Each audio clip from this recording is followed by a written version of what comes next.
السلام عليكم. أعوذ بالله من الشيطان الرجيم. بسم الله الرحمن الرحيم والصلاة والسلام على رسولنا محمد سيد الأولين والآخرين. مدد يا رسول مدد يا سادة أصحاب مدد يا سادة أصحاب. وإن شاء الله فاز حسن شيخ محمد عبد الفتاح طريقتنا الصحبة والخير في الجمعية. Allah cemiyetimizin bereketli, hayırlı olsun. Bu mübarek topluluktur. Onlar Allah'ın sevdiği, Allah rızası için toplanıyoruz. Onun rızası üzerimize olur. Bu ilim meclisleridir. Allah'ın rızasını talep etmek için bulunmuşuz. Nasihat istersiniz, nasihat alıyorsun nasihatı.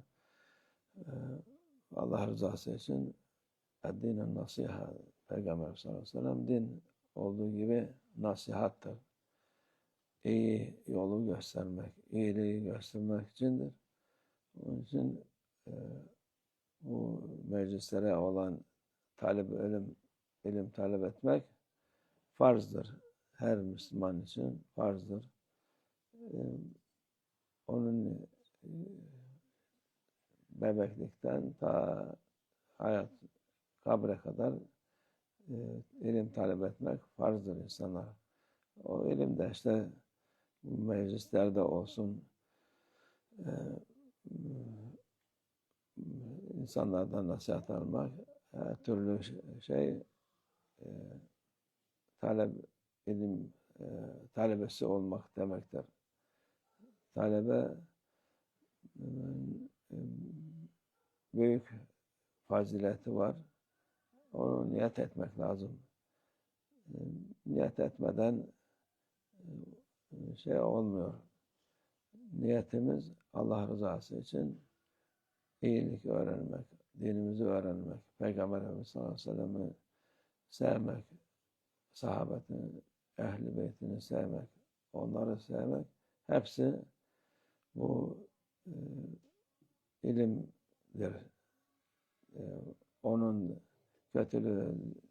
kötülük nedir, haram nedir bilmek, o da ilimdir. Elimizden gelene kadar nasihatı kabul etmek lazım.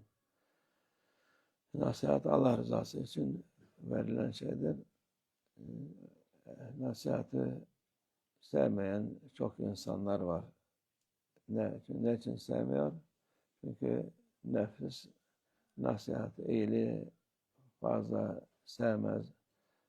Nefis yabanidir, terbiye olmadığı için devamlı nasihattan kaçınır. Ne söylesen kabul etmez.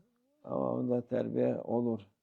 Nefsin terbiyesi olabilir. Yani şeytanın terbiyesi olmaz da nefsin olur. Herkese o şeytan, nefis, dünya, hava var. Onların peşinden düşmemesi lazım. Yani şeytan vesvese yapar, şey yapar. Onu dinlememek olur. Daima ne kadar şey yapsan şeytanı terbiye edemezsin.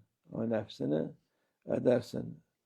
Ne gibi iyi olmayan şeylerden uzak durunca yavaş yavaş nefiste terbiye olur. Tabii terbiye olur da nefis fırsatını bekler.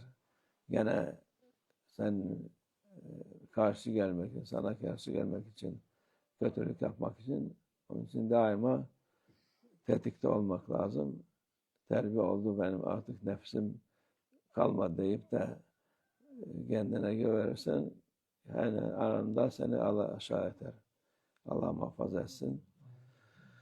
Allah nasihat söz dinleyip de onu amel etmek nasip etsin hepimize inşallah. Nasihatı kabul etmek lazım. Nefsimizi aşağı etmek için inşallah yardımcınız olsun.